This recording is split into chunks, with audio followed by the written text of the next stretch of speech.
ముఖ్యమంత్రి జగన్మోహన్ రెడ్డి ముఖ్యమంత్రి అయిన తర్వాత ఆయన ఇచ్చిన హామీలన్నీ పూర్తి చేశాడని మీరు అనుకుంటున్నారా? లేదండి.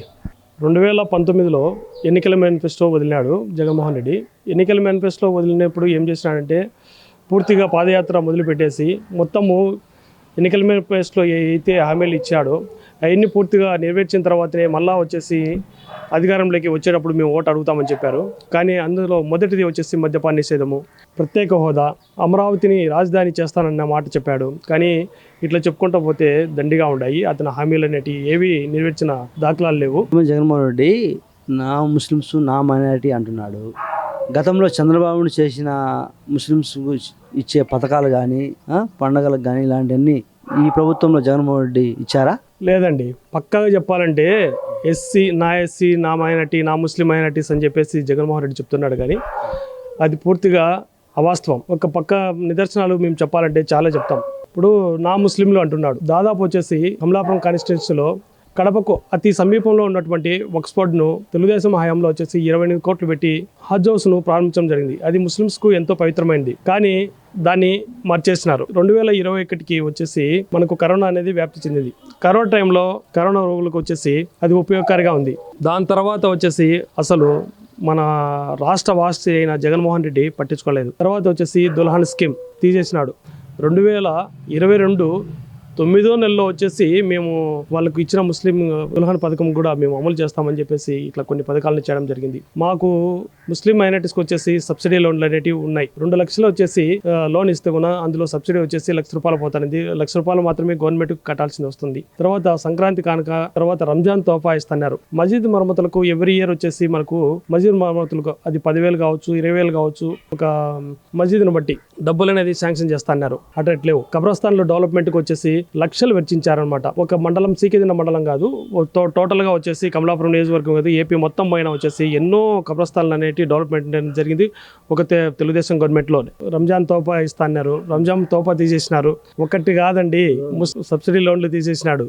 ముస్లిమ్స్ కు పూర్తిగా నా ముస్లిమ్స్ అంటున్నారు. కానీ నామకే వస్తే మన కడపలో డిప్యూటీ సీఎం పదవిని వచ్చేసి అంజాద్ బాషా గారికి ఇచ్చారు. కానీ ఏం లాభము? నామ్ మాత్రం రబ్బర్ స్టాంప్ మాదిరి ఉన్నాడు. అతను తలమానికంగా కడపకు తలమానికంగా ఉంటూ కడప జిల్లా జగన్ అయ్యిండు. డిప్యూటీ సీఎం కూడా మన కడపకి ఇచ్చి కనీసం హజ్ హౌస్ ను 28 కోట్లతో పెట్టి మనం స్థాపన చేసుకుంటే కూడా దాన్ని అభివృద్ధి అంటూ లేదనమాట. ఇప్పుడు పూర్తిగా అక్కడ కంప చెట్లన్నీ ముల్చేసి పూర్తిగా బూత్ బంగ్లాగా తయారైంది. అది అసాంఘిక కార్యక్రమాలు కూడా అక్కడ జరుగుతున్నాయి. ఇప్పుడు ప్రస్తుతం రాబోయే 2024 ఎన్నికల్లో మీ నియోజకవర్గంలో ఏ పార్టీ అభ్యర్థి గెలుస్తారంటావు? కమలాపురం నియోజకవర్గంలో మేము చెప్పాల్సిన అవసరం ఏముండండి. ఇప్పుడు ఉండేది ప్రజెంట్ పుత్తా నరసింహారెడ్డి అన్నగారు వచ్చేసి అతనికి అశేషమైన ప్రజాదరణ ఉంది. ఇప్పుడే కాదు, మొదటి నుంచి ఉంది. కానీ కొద్దిమంది పెద్ద పెద్ద లీడర్లే అతన్ని ఓడించాలని చెప్పేసి, ముఖ్యంగా చెప్పాలంటే అతని యొక్క సామాజిక వర్గానికి చెందిన వాళ్ళే అతన్ని ఓడించాలని చెప్పేసి కృత నిశ్చయంతో ఉండి అతన్ని పట్టుబట్టి ఓడిస్తున్నారు. అంతే తప్ప ఆయన వ్యక్తిగతంగా చాలా మంచోడు. కడప జిల్లాలో one of the top most leader, powerful leader. తర్వాత అత్యధిక భారీ మెజార్టీతో గెలిచే ఏకైక వ్యక్తి, మొదటి స్థానంలో గెలిచే వ్యక్తి కమలాపురం నియోజకవర్గం తెలుగుదేశం పార్టీ రాష్ట్ర ఉపాధ్యక్షుడు, కమలాపురం నియోజకవర్గం ఇన్ఛార్జ్ అయినటువంటి శ్రీ పుత్తా నరసింహారెడ్డి అన్న గారికి 100% అండి. డౌటే లేదు. టికెట్ విషయంలో కూడా ఆయనకే డౌటు. ఇప్పుడు కొద్దిమంది అయితే వ్యక్తులు వస్తున్నారు మాకు అని చెప్తున్నారు. కానీ అవన్నీ అవాస్తవాలు. ఇవన్నీ అతన్ని ఓడగొట్టాలా, అతన్ని తెలుగుదేశం పార్టీ కార్యకర్తల్లో వచ్చేసి ఒక అపద్భావము కల్పించాలనే ఉద్దేశంతో వీళ్ళంతా తెరపైకి వస్తున్నారే. కానీ వీళ్ళు తర్వాత ఎలక్షన్ టయానికి వచ్చేసి వీళ్ళు కనుమరుగవుతారు. ఇది సత్యం. తెలుగుదేశం పార్టీలో కడప జిల్లాలోనే మొట్టమొదటి స్థానం కమలాపురం నియోజకవర్గమే గెలిచేది. అత్యధిక భారీ మెజార్టీతో గెలుస్తాడు. ఈసారి పుత్తా నరసింహారెడ్డి గారు ఎమ్మెల్యేగా కూడా మేము చూస్తామని చెప్పేసి మనస్ఫూర్తిగా చెప్తున్నాను. అన్నగారు, ఇప్పుడున్న పరిస్థితుల్లో మన రాష్ట్రం బాగుపడాలన్నా, మనం బాగుపడాలన్నా 2024లో ఎవరు ముఖ్యమంత్రి అయితే బాగుంటుంది? ఇప్పుడు 2019లో జగన్మోహన్ రెడ్డికి ఒక మెయిన్ వచ్చేసి మన జిల్లా వాసి వాళ్ళ నాయన రాజశేఖర రెడ్డి తర్వాత ఇతను జగన్ అనేది ప్రత్యేకమైన పార్టీ ఏర్పాటు చేసి వచ్చినాడు. ఇతన్ని కూడా ఒకసారి అవకాశం ఇస్తే ఇతని యొక్క అభివృద్ధి అనేది ఏం చేస్తాడో, సంక్షేమ ఫలాలను ఏ విధంగా ఇస్తాడు అనేది చూడాలని చెప్పేసి వచ్చాడు. ఓకే, కార్యకర్తలు మొత్తం మన ప్రాంతంలో ఉండేటువంటి ప్రతి ఒక్క కార్యకర్త కూడా ఏం చేస్తారంటే పార్టీలకు అతీతంగా అతనికి జగన్ ఓటేసి గెలిపించుకున్నారు. దాని తర్వాత అతను ఏ ఉద్దేశంతో అధికారంలోకి వచ్చినాడో మాకైతే తెలియదు, కానీ లోపల ఒకటి పెట్టుకొని బయటకు ఒకటి పెట్టుకొని వచ్చినట్టున్నాడు. అతను వచ్చిన తర్వాత అభివృద్ధి అంటూ పూర్తిగా మర్చిపోయినాడు. లాస్ట్కు తెలుగుదేశం పార్టీ వచ్చేసి ఒక చిన్న ఎగ్జాంపుల్ చెప్తానండి. తమిళనాడులో స్టాలిన్ ఉన్నాడు, అంతకుముందు ఎవరున్నారు, జయలలిత గారు అధికారంలో ఉన్నారు. జయలలిత గారు అధికారంలో నుంచి వెళ్ళిపోయిన తర్వాత ఆమె పెట్టిన సంక్షేమ కార్యక్రమాలు, వాళ్ళు పథకాలను కూడా పూర్తిగా స్టాలిన్ గారు ఇంప్లిమెంట్ చేస్తూ వచ్చినారు. తర్వాత మన జగన్మోహన్ రెడ్డి గారు వచ్చిన తర్వాత కొన్ని పథకాలను, ముఖ్యమైన పథకాలను, పేదలకు అందుబాటులో ఉండే పథకాలను తీసేసినారు. అందులో మొట్టమొదటి వచ్చేసి భోజనం 5 రూపాయలకు అన్నా క్యాంటీన్ ద్వారా వచ్చేసి ప్రతి ఒక్క నిరుపేద లాస్ట్కు భిక్షాటకులు 5 రూపాయలతో వాళ్ళు వచ్చేసి భోజనం చేస్తూ ఉన్నారు. అట్లాంటి ముఖ్యమైన పథకాలను తీసేసి అక్కడ ఉన్నటువంటి వాటిని కూడా లేకోకుండా చేసే పరిస్థితి ఏర్పాటైంది. కార్యకర్తలు కూడా లీడర్లు కూడా అక్కడక్కడ వచ్చేసి అన్నా క్యాంటీన్లు ఏర్పాటు చేస్తే వాటిని కూడా దుర్మార్గమైన పరిపాలన సాగిస్తూ వాటిని కూడా ధ్వంసం చేసే పరిస్థితిలో ఇప్పుడు జగన్ ఉన్నాడు. నెక్స్ట్ 2024లో 100% తెలుగుదేశం పార్టీ అత్యధిక భారీ మెజార్టీతో వస్తుంది. జగన్మోహన్ రెడ్డి ఏం చెప్తున్నాడంటే పోయినట్టు 175 అంటున్నాడు. 175 కదా, ఆయనకు మహా అంటే వస్తే పాతదే తిరగ రాస్తాడు. ఒక 50కి చాలా గొప్ప మొత్తం. ఈసారి తెలుగుదేశం పార్టీ జనసేనతో మిళితమై భారీ మెజార్టీతో ఏపీలో అత్యధిక స్థానాలు గెలుస్తుందని చెప్పేసి మనస్ఫూర్తిగా చెప్తున్నాను. అంతేకాకుండా రేపు జరగబోయే అభివృద్ధి చంద్రబాబు నాయుడుతోనే జరుగుతుంది. One of the most wanted leader, రాజకీయ నాయకులకు అతీతంగా ఎవరికి అందరంత ఎత్తులో ఉన్నటువంటి one of the most world famous leader ఎవరంటే కూడా నారా చంద్రబాబు నాయుడు గారు.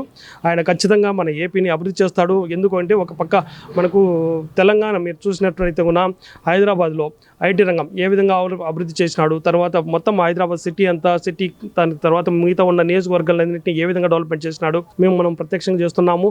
ఈసారి ఇక్కడ కూడా ఐటీ రంగం ఏర్పాటు చేస్తాడు. ఖచ్చితంగా వచ్చేసి మన ఏపీని మొత్తం అంతా అభివృద్ధి చేస్తాడు. ఖచ్చితంగా వచ్చేది రాబోయే తెలుగుదేశం పార్టీనే, చంద్రబాబు నాయుడే ముఖ్యమంత్రి అవుతాడు. చంద్రబాబు నాయుడే 100% చేస్తాడని చెప్పేసి నేను మనస్ఫూర్తిగా ఆకాంక్షిస్తున్నాను. ఖచ్చితంగా తెలుగుదేశం గెలుస్తుంది.